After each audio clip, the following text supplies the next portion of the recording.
inflammatory breast cancer, and invasive ductal carcinoma. That is a confirmed diagnosis. And for many people, it is most frightening, including myself.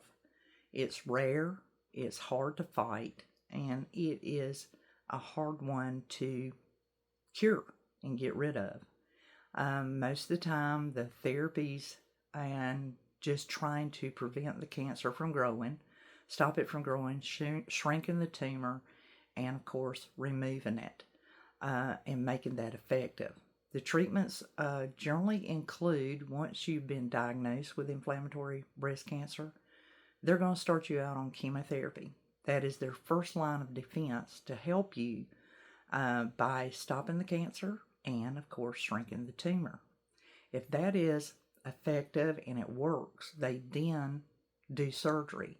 And depending on that, you will have choices, but most women decide to go bilateral and have both breasts removed. Or you can have unilateral and have only one breast removed. The bottom line is, it is a long marathon game in order to fight it. Now, if you've done the chemotherapy and then they laid out surgery, they will then do radiation. And sometimes you have to do chemotherapy again before doing radiation, and then they'll put you on pills that are hormone inhibitors. So it is a very long game, a long marathon. And the reason why I'm making this video is because on June the 1st, 2026, I was diagnosed with invasive ductal carcinoma, inflammatory breast cancer.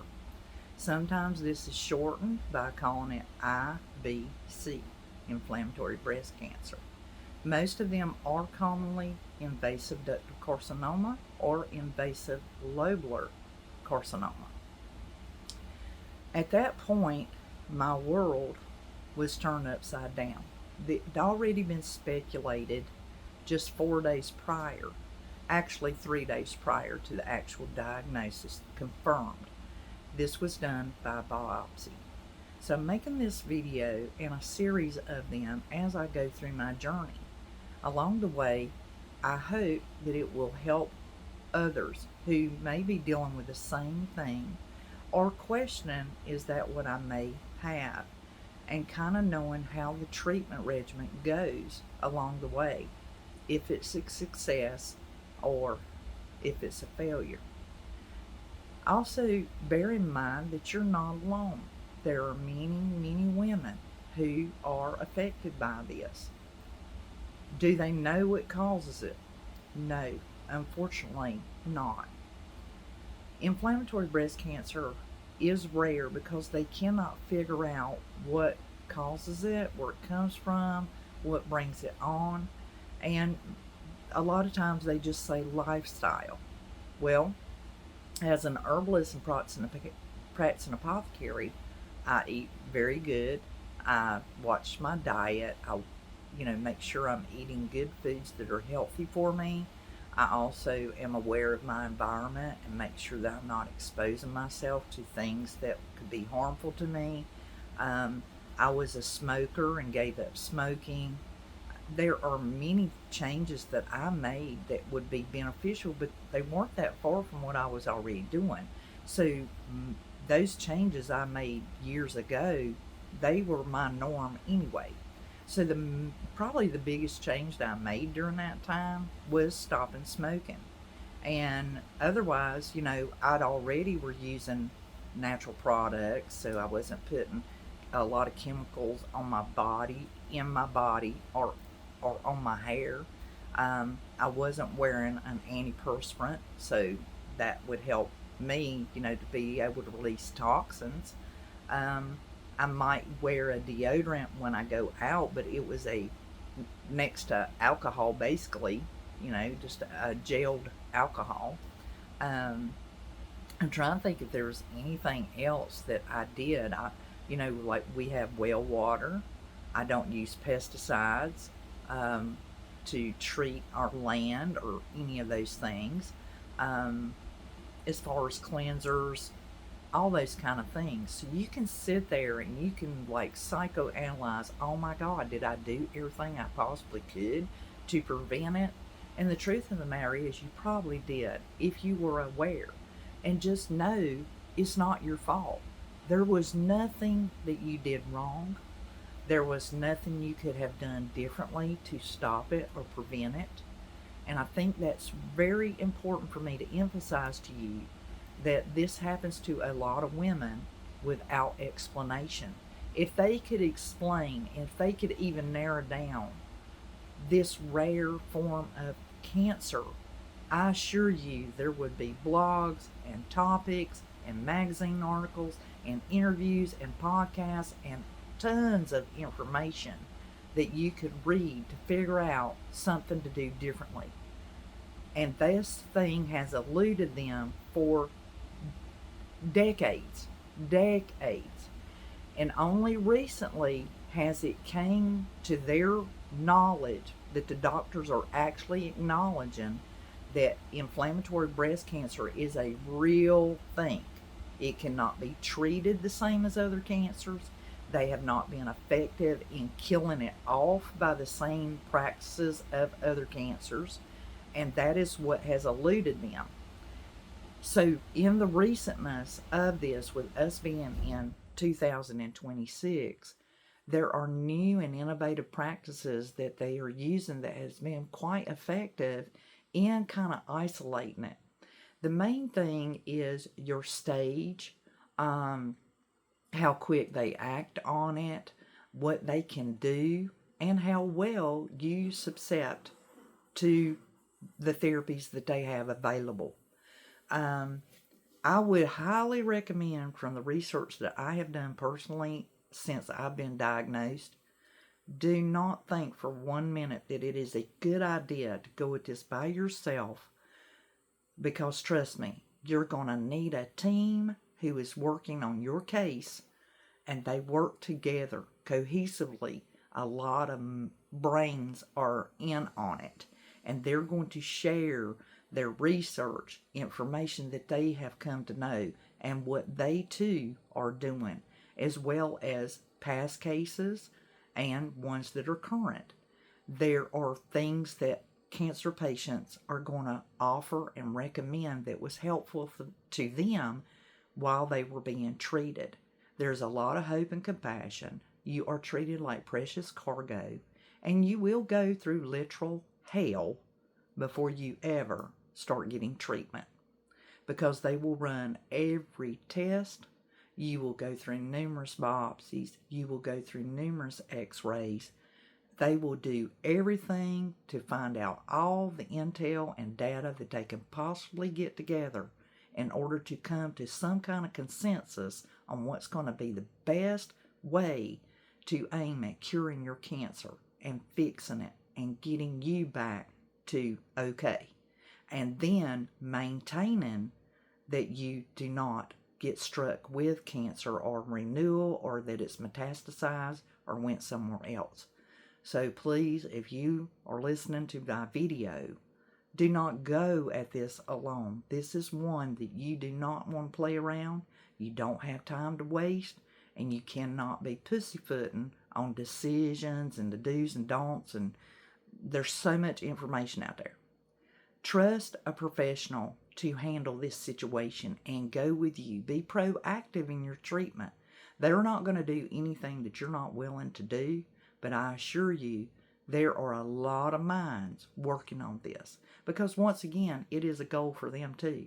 If they can find success in effectively treating it, they will spread that news like wildfire. And the idea is to stop the wildfire of your cancer from spreading, and to stop it immediately so that they can save your life. So just trust the process.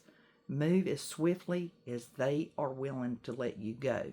And they will put you in tests and biopsies back to back, day after day. Some things can be, you can do 2 items a day. If that, whatever, the quickest, the fastest, that you can get it done. This is not a time of, oh, I need to do this, this, and this.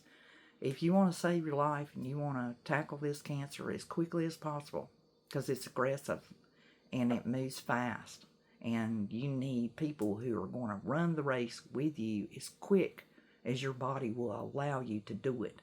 You got to stay on it, on top of it, and in front of it. You got to get in front of it, because once it happens, it's going to turn your world upside down. And just remember, the people who love you, they have cancer too. That's right. It's not just you. They have cancer too, because they're now worried about you, and they're scared, and they don't know what they're supposed to do or what they're supposed to say or how they're supposed to act. And they too are going to be taking up the difference that you once did. They're going to be jumping in there and doing as much as they can because they'll have to. And trust me, you will learn more as I make videos and explain to you all the things that I've been through already. My first treatment starts in approximately 2 days. I'm not sure how I'm going to take it or how it's going to affect me or what to expect. I have no information on that. So I'm going to take you along with me on my journey and let you know step by step each thing that I experienced, what it done to me, how it's going, and I'll bring you up to date on what's happened to me already at this process. But this first video is to let you know there are a lot of people who don't know nothing about it. There are a lot of people who are working on it immensely. And there are people who've been diagnosed just like you who are going on this. And they have a lot of questions. I pray that my videos are inspiring and helpful. And if nothing else, you'll at least know some of the things that you may can expect as you go through it once you've been diagnosed. I'm going to end this video to say that my diagnosis was inflammatory breast cancer, stage 3. It was tested positive in my right breast, tested positive in my lymph node, and at this time we do not have the test results, and hopefully we'll have them in the next couple of days. But they also found something in my left breast, did a biopsy, and it's being tested right now. I do not know the results of that test, but I am praying that it is not cancer. All I know is that there are certain tests they take when it lights up. The only time it lights up is if it is cancer. So we just have to hope that that's not what it is. And I can also tell you at this point, I've already been told in the beginning before treatment ever started, and that's assuming that treatment is effective, it works, and everything goes well, that as far as my breast goes, my right one is a goner. I will not be able to keep it, not that I want to, but that will be removed. And because a lot of women are concerned about getting cancer in their other breast, they usually will opt to get a bilateral removal of both breasts versus a unilateral. But I will tell you, based on certain cancers, depending on what that cancer is and its form of treatment, that you will find out that just because you had cancer in one breast does not necessarily mean that you will get cancer in the opposite breast. Also, with inflammatory breast cancer, they highly recommend a bilateral because it is such an invasive cancer that because it loves the breast, and that's usually where it's the inflammatory breast cancer, that's what it is. They recommend that you have a bilateral mastectomy. So that's removal of both breasts. Reconstructive surgery is not even a topic that you can discuss. So I want you to try to come to terms with that. It's really not an option.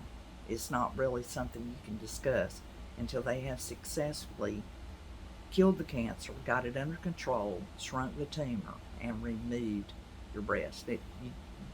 It's not even a topic that they will discuss. because there's no need to talk about it. There is so much more that's going to happen to you after that. So it's not just chemo, it's not just surgery. There are a lot more left of the marathon. I can tell you that for my case, my minimum treatment, just between chemotherapy, surgery, and radiation, I'm looking at a minimum of a year. So I'm looking at chemotherapy a minimum of 5 months before surgery will even be discussed. And that is assuming, and that's a bad word, but assuming that I do well with the chemotherapy, that it works and it's effective.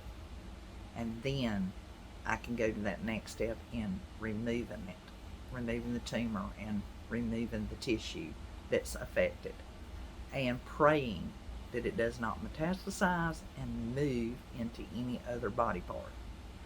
So there's a lot of prayers and a lot of hope and a lot of concern. Just stick in there and let's just see what happens. And just know you're not alone.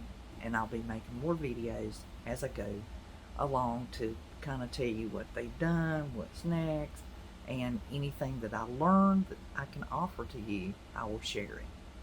Feel free to leave comments, ask questions, contact me through either email or just use the comment box here underneath the video. And if there's anything I can do to help or answer your questions or concerns, I am offering that to you. Be patient with me, since this does do a number on your energy and how well you feel. And just be aware of that. But I will do my best to answer your questions if I can, or give you comfort in any way I can. Thank you for watching my video. I appreciate the fact that you landed on this one, and maybe, just maybe, I've offered you a little bit to make you feel a little bit better about what you're going through, and hopefully more videos to come. Till the next one, this is Elizabeth, and you've landed on Dandelion Soap Herb Shop video channel. Thank you, and have a nice evening.